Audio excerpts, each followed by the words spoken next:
Bonjour et bienvenue sur le podcast de Pavillon du Vrac. Aujourd'hui, je reçois Jonathan de la société Vrakinov qui va nous répondre à la question « Comprendre et analyser le cycle de vie d'un produit ». Alors Jonathan, merci pour ton temps précieux, merci de nous accorder ce petit quart d'heure pour nous aider à répondre à cette question.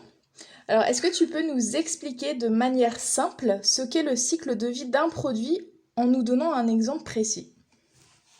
Bonsoir Solène, merci également de m'accorder du temps pour expliquer un petit peu tout ça. Bon, c'est un sujet assez complexe, je vais essayer de faire simple. Donc en fait, pour donner une base, vraiment le cycle de vie, l'analyse de cycle de vie d'un produit, ça va être vraiment l'évaluation des flux de matière et d'énergie qui vont être utilisés à chaque étape de la durée de vie du produit. Donc ça va être de l'extraction des matières premières jusqu'à à la fin de vie du produit où il va être mis en déchet. Donc il faut savoir que tout ça, aujourd'hui, c'est normalisé par des normes ISO, 14040 à 14043, qui permettent de donner vraiment un socle légal pour pouvoir faire les choses correctement. Donc après, en termes d'exemple, je vais prendre un exemple plutôt simple et puis qui colle un petit peu avec mon activité. Ouais. On va prendre en fait une bouteille d'huile d'olive, tout simplement. Donc dans un premier temps, on va dissocier le contenant, qui est la bouteille, du contenu, qui est l'huile d'olive.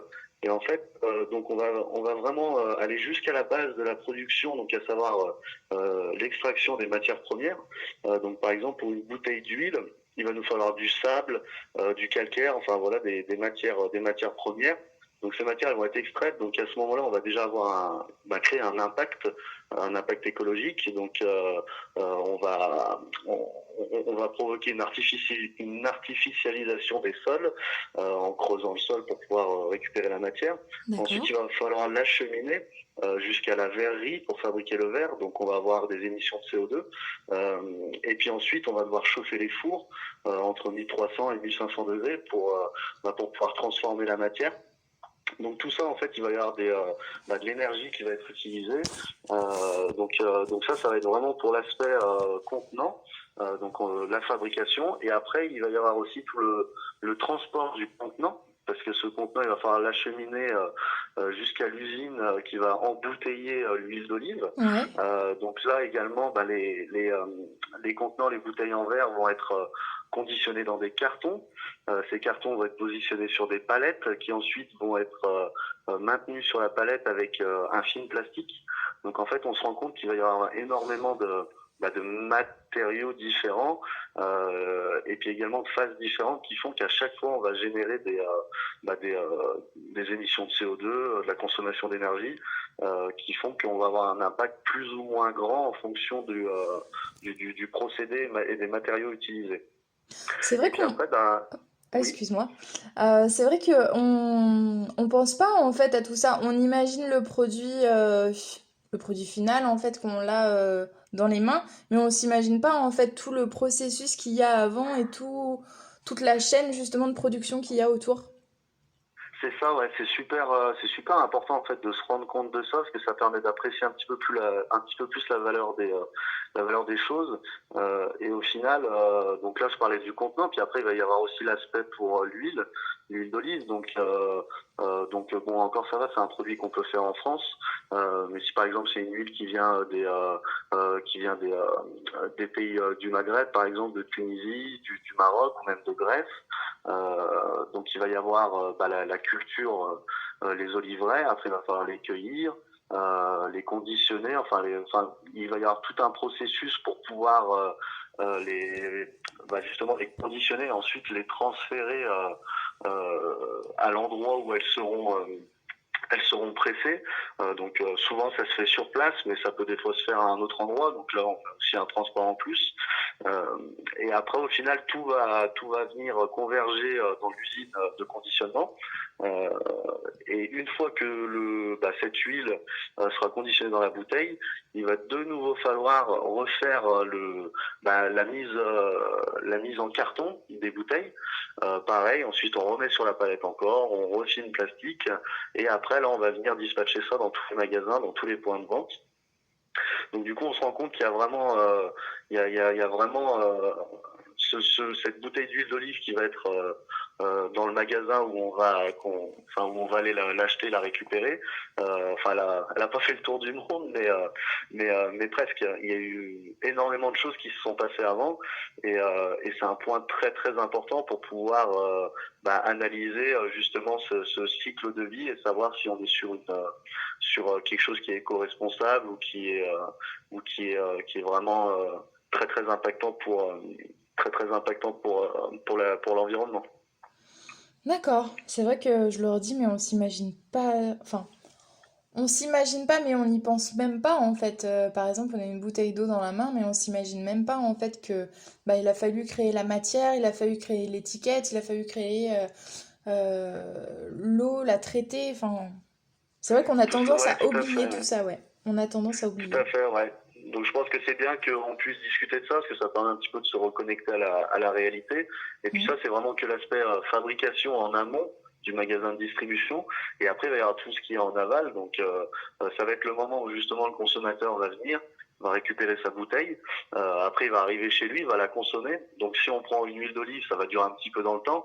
Mais on peut prendre l'exemple d'une bouteille de jus de fruits où quelquefois au bout d'une heure, la bouteille est vide.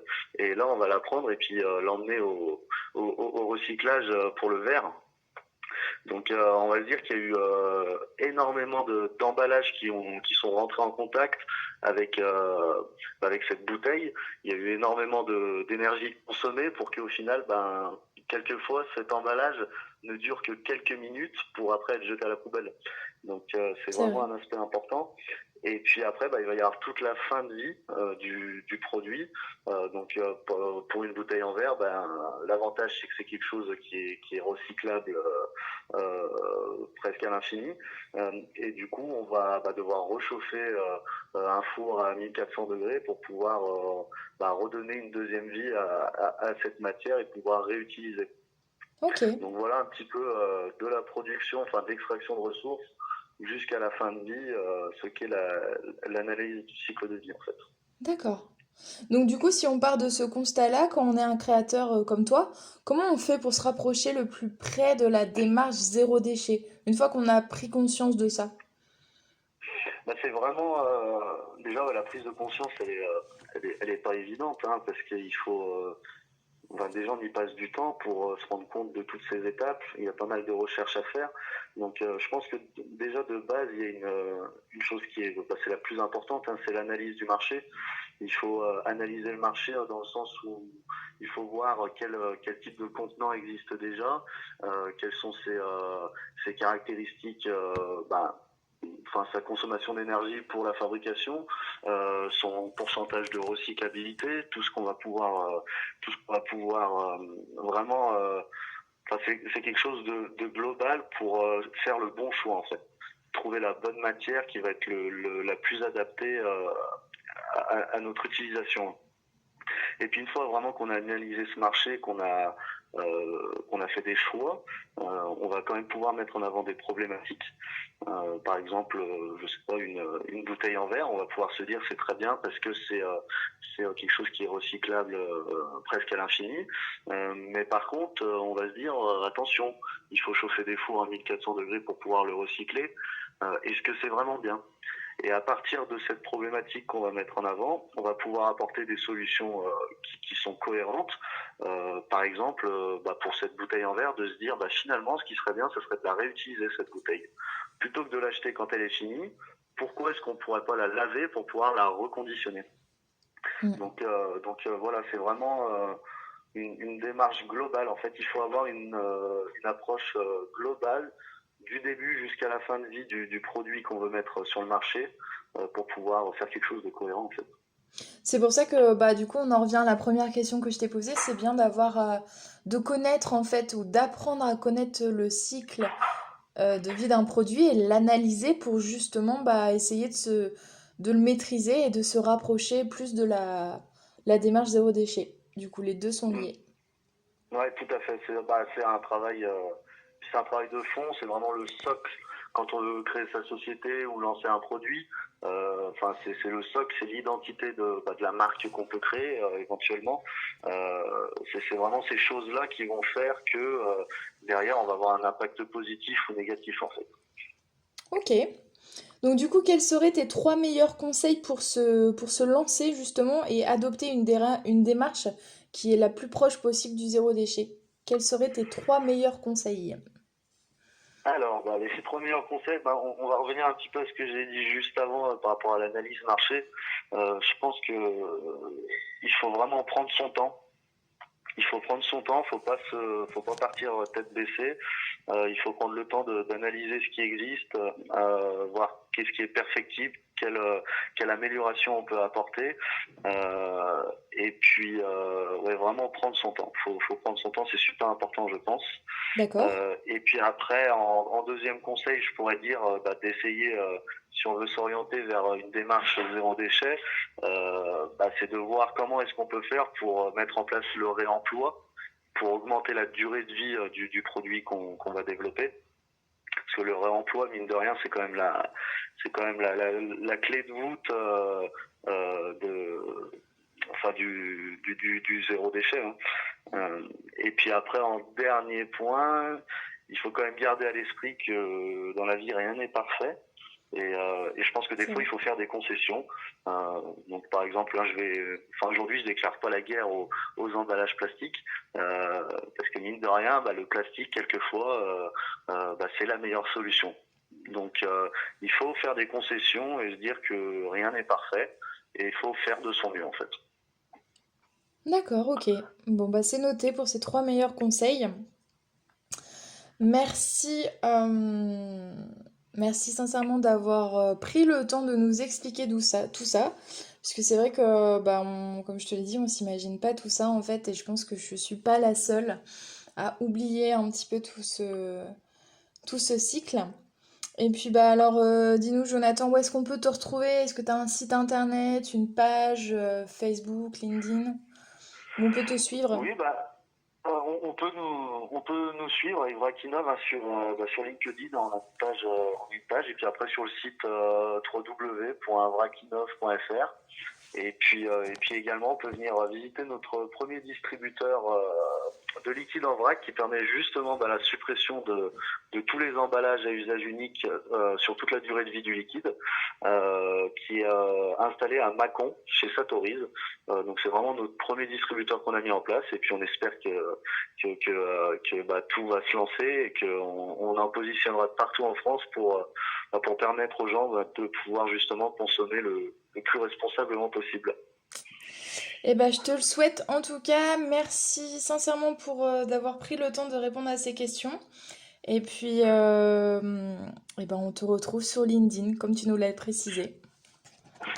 Merci beaucoup Solène, et puis merci aussi pour ce que vous faites avec Pavillon du Vrac. C'est bien de pouvoir un petit peu aider les porteurs de projets et puis les sociétés qui veulent donner une empreinte un petit peu plus positive sur tout ce qu'ils vont développer et mettre en place sur le marché. Merci Jonathan pour cette belle analyse. Pour suivre Vrakinov, retrouvez tous les liens dans la description. N'hésitez pas à nous dire en commentaire ce que vous en avez pensé de ce podcast. Je vous invite aussi à vous abonner à la chaîne et je vous dis à très vite dans un prochain podcast. À bientôt!